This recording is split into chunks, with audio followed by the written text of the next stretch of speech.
जब आदमी का विवाह हो या गृह प्रवेश मुहूर्त हो, है ना, या कोई भी मांगलिक कार्य हो जिसमें आपके जन्मांक का, आपकी राशि का, आपके को के लिए मुहूर्त देखा जाता है, तो आपकी कुंडली में जो वर्णित जन्म तिथि के आधार पर जो तिथि होती है, तो उस तिथि के माध्यम से मुहूर्त, राशि और गणना में होती है ना।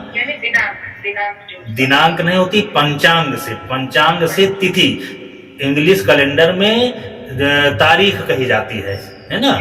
और हमारा जो हिंदू पंचांग चलता है तो वो तिथियों के आधार पर चलता है ना। जैसे पूर्णिमा के बाद पूरा मास पूर्ण हो जाता है, जैसे इसमें 30 तारीख के बाद है ना, कोई 29 को, कोई 30 को, 31 होता है इंग्लिश कैलेंडर में।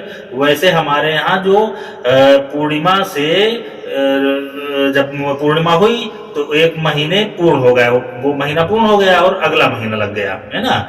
उसी को परिवा, द्विज, तीज, चतुर्थी, पंचमी, षष्ठी, सप्तमी, अष्टमी, नवमी, दसवीं, एकादशी, द्वादशी, है ना। और फिर पूर्णिमा आएगी, अमावस्या आ जाएगी। तो पूर्णिमा से मास पूर्ण हो जाता है और अमावस्या तक में एक पक्ष हो जाता है 15 दिन का। और फिर जहां पूर्णिमा आई तो पूर्णिमा का मतलब ही होता है पूर्णमास हो गया। तो जो अपने यहाँ पंचांग से तिथियां होती हैं, ये तिथियां हिंदू पंचांग में महत्वपूर्ण तिथियां हैं और ये नक्षत्रों के आधार पर चलती हैं, चंद्रमा के आधार पर चलती हैं ना। तो इन हरदम जो है प्रयास ये करना चाहिए कि जन्म क्या पूछ रहे हो, जो सालगिरह है ना, जो जन्म दिवस है, जो जन्म दिवस है उसको तिथियों के हिंदू पंचांग के हिसाब से मनाना चाहिए। अगर आपकी जानकारी में है तो फिर हिंदू पंचांग से तिथियों के आधार पे मनाना चाहिए।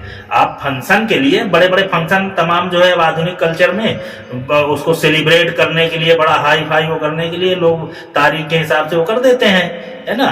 तो अगर करना चाहो तो आप आंग्ल तारीख है, इससे आप कर सकते हो, लेकिन वो एज ए फंक्शन ही रहेगा, है ना। उसका कोई महत्व आध्यात्मिक या धार्मिक नहीं है ना।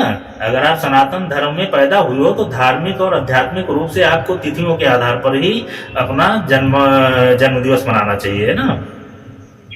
तो ये शुभ होता है, उसका कहीं ना कहीं किसी ग्रह से, नक्षत्र से और योग जुड़ा होगा, है ना, आपके जीवन से, तो उसका महत्वपूर्ण होता है। जैसे बेटा तुम्हारा जन्माष्टमी के दिन का बता रही हो कि जन्म हुआ है, तो कितना अच्छा दिन है जन्माष्टमी का, है ना।